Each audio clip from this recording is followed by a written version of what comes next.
6 steps to take when in relationship conflict. Relationship wisdom.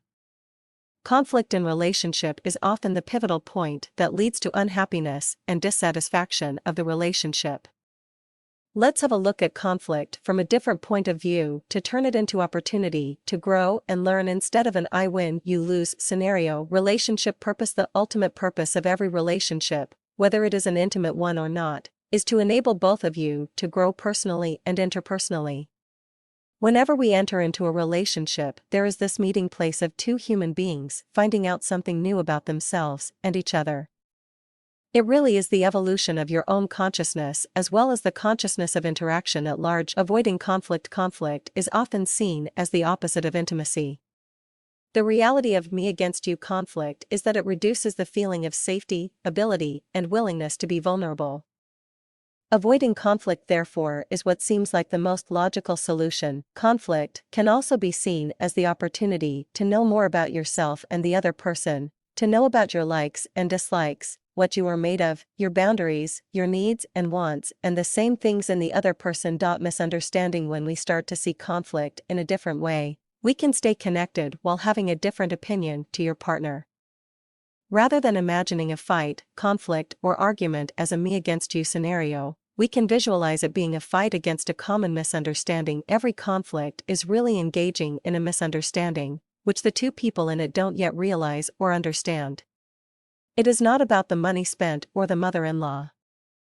It basically boils down to not having your needs and wants met around being loved enough, not respected enough, not seen enough, not feeling important enough. Conflict as part of a real loving relationship is only a temporary misunderstanding, which, if analyzed, will allow you to understand yourself and your partner better. Emotionality in conflict. Your anger, or other emotional expression, during the conflict is always a cover for hurt. Behind that hurt there is an important and sacred need or value that has been trespassed. If, instead of attacking or defending, you start investigating and inquiring into what is really behind, you will learn from conflict, rather than being tired out by it. Start being curious. This might mean putting your own hurt aside and asking your partner, I can see you're really angry and hurt, there must be something really important here for you that I do not yet fully understand. What was that?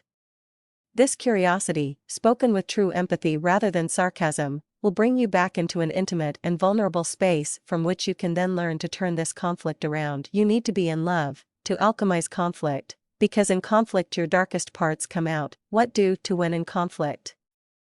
Take a couple of deep breaths and ground yourself. Take a timeout if needed, with an agreed time and place to return and finish the conversation. Reach out and touch your partner. Touch helps to feel safe and continuously loving even though we have different opinions. Asking yourself, what is it that I need right now that I'm not getting? Give it yourself equals reparent yourself. Take responsibility in your part of the conflict. Show leadership in offering steps to resolve the conflict.